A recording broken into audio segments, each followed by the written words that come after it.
Hey, church family. I wanted to do a video and embed it into this e-newsletter and in Facebook to inform you of a few things. It would have taken too long to type and it would have taken too long to read. So I think a video is probably the better option.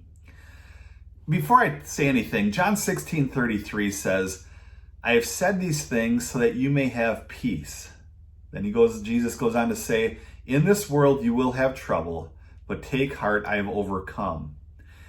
The news we got from our governor today here in Wisconsin wasn't what we were wanting to hear. Now, let me just clarify, this is not a political post. This isn't a political statement. I'm just saying that in Wisconsin, now we are carrying out this lockdown until May 26th. There's been a few changes, but it still affects how we do church.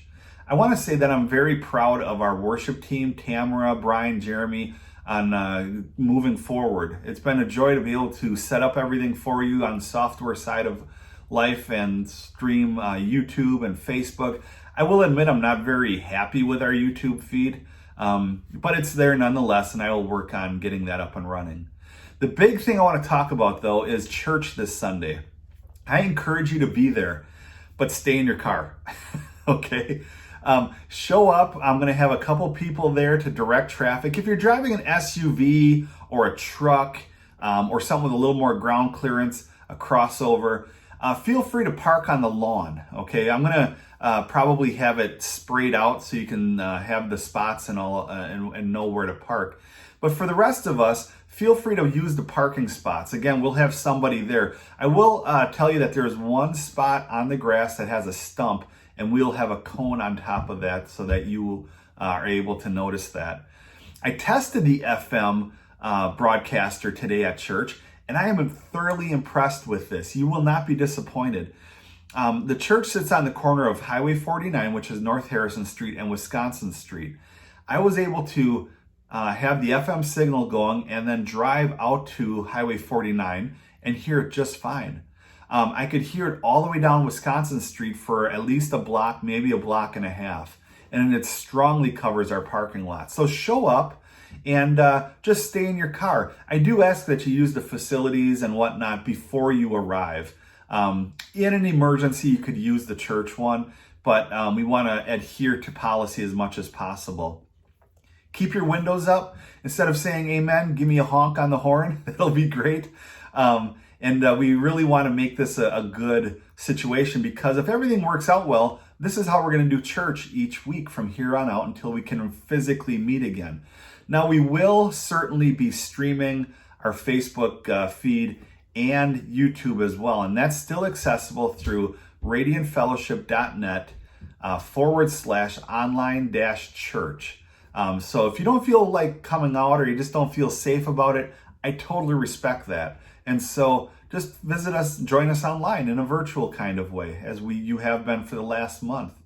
I want to say thank you for the encouraging words and notes that you've been sending me. I get into the routine of saying we've been on the tech side of life, but the actuality is I've been. And I don't say that to brag, but my mind's constantly going with what our next step is, what we can do in order to bring church to you. And so there's been times where I just needed to take a break and step back. There's been times where I pray over my little MacBook Pro that it holds up through all of this. It's getting to be about an 8-year-old computer, but it's hanging in there. And so I just want to thank you for the encouragement, the words, kind words, and the prayers. On the church side of life, I do want to thank you for those of you that continue to support the church through online giving or mailing in your gifts. We're doing well, and would love to see it carry through for until we start meeting again physically. So again, if you want to give online, just go to that website I mentioned earlier, and everything is there. The bulletin, music you can listen to, last week's message, the live feeds, all of that. You see, I'd like to end with one last verse, just to encourage you. Psalms 37:25. It's been my verse, my life verse since this all started. And it simply says, I was young, but now I'm old. Yet I've never seen the righteous forsaken, nor their children begging for bread. So take heart in that. I know we got small business owners at church. I know we got people that work outside the home.